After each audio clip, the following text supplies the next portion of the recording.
For those thinking Like a Dragon Pirate Yakuza in Hawaii is some novelty tie-in that doesn't quite feel like a fully fledged title, you can put those worries to bed. From the moment you step foot onto the sandy shores of Hawaii, it's clear that this is yet another entry in the franchise that gives players plenty to do.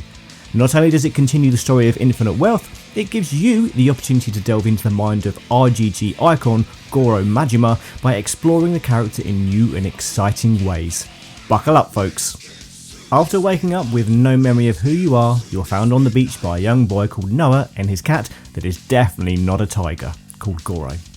Without having time to breathe, you're thrust into combat with a bunch of pirates, which quickly turns into a much deeper encounter with some of the most villainous characters to date, all whilst trying to remember who you are. It's an interesting take on the Mad Dog because without any prior knowledge of the things Goro has done, you share only a few traits of the wildcard Yakuza member. Now we all know that Goro Majima is a loose cannon, a psychopath who's been somewhat of a rival and enemy to Kiryu Kazuma in the past, but regardless of this, it's hard not to love the person he is, and now we get to fully stand behind him and uncover the mysteries of what happened on Neke Island after the events of Infinite Wealth, as well as working out what the hell is going on in the pirate haven known as Madlantis. It manages to maintain the feeling of the Like a Dragon series while showing a world upon the seven seas that continually manages to keep you guessing. While I love the RGP elements of the prior games, it feels so good to be let loose with regards to the action. Majima can use two different fighting styles, with both offering plenty of ways to take on the wealth of enemies you face. Mad Dog style is frenetic and intense, allowing Majima to launch into the air and attack from above, as well as utilising speed and power to take on foes. The familiar heat actions are back as well as the standard combo attacks, but you can also call into action shadowy replicas to help even the odds once the gauge is built up. The real excitement in Like a Dragon Pirate Yakuza in Hawaii, as far as the combat goes, is the second fighting style, Sea Dog. Draped in his pirate attire, Goro can launch his dual blades into enemies, fire a gun to take out distant threats on the battlefield, as well as using a grappling hook to pull himself towards those out of reach. All abilities combined, Majima is a threat to everyone around him, and as you unlock new abilities and upgrade them, fighting can be so much fun. I won't spoil too much, but as you play, a certain ability unlocks for use with the right trigger, adding even greater depth to your arsenal. It is staggering how big Like a Dragon Pirate Yakuza in Hawaii is. I thought it was going to be a similar sized campaign to Like a Dragon, the man who erased his name, but this is much bigger. Not only do you get to explore new areas like Rich Island, Neke Island, and the ocean itself, you get to return to Honolulu and revisit some familiar jaunts.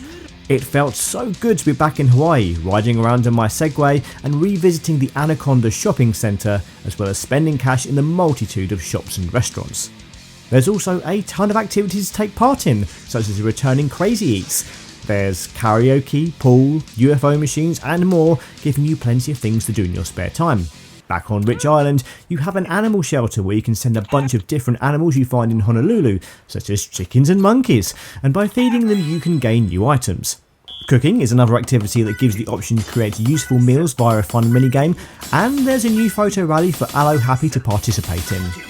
You've got plenty to keep you occupied, whether hanging out, playing through the main story, or taking on a bunch of sub-stories along the way. Pirate Yakuza in Hawaii doesn't skimp on content, giving you a huge world to explore and plenty of things to get stuck into. There's also a new way to get around, as the grappling hook allows you to reach rooftops to find fancy items and treasures, and while all this is a big part of RGG's latest, the shining jewel in the crown is getting to be a pirate in every sense of the word. Being a pirate is everything you want it to be and a whole lot more. Combat on the high seas revolves around using your machine guns and your cannons to take out enemy ships. Depending on whether it's smaller scale enemies you encounter while sailing, the ominous devil flags you fight, or the high scale battles in the Pirate Coliseum, Majima has his work cut out for him. Switching between naval combat and boarding enemy ships to fight hand to hand, the combat flows nicely and never gets boring.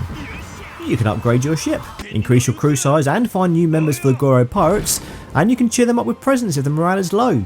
You could throw meals for your crew and partake in onboard karaoke. Or why not decorate your ship with different skins, and so much more. It doesn't feel like some tagged on novelty, but more an exciting new way to enjoy the Like a Dragon series. You'll find treasures, fighting huge battles against hundreds of enemies at a time, embodying every aspect of that pirate's life. It's hard to find anything wrong with this game. My only real concern is sailing can feel a little slow, but it's not going to ruin the enjoyment of exploring the oceans with your crew. I loved getting to know Goro on a deeper level. With Majima struggling to remember who he is, it shows that he is a good guy at heart, willing to do everything for those he cares about, all while highlighting that, when it comes down to it, he's not that different to the Dragon of Dojima. Like a Dragon, Pirate Yakuza in Hawaii is an excellent return to the world that Infinite Worth introduced. Playing as Majima in his own adventure has been one of my favourites of the series, from the excellent combat to the two fleshed out fighting styles to the naval warfare and pirate life being lived to the fullest. Fans are going to have such a good time with it. It never feels gimmicky, feeling like a genuine sequel to the story that came before. You'll spend hours with it, enjoying everything it has to offer, and then some.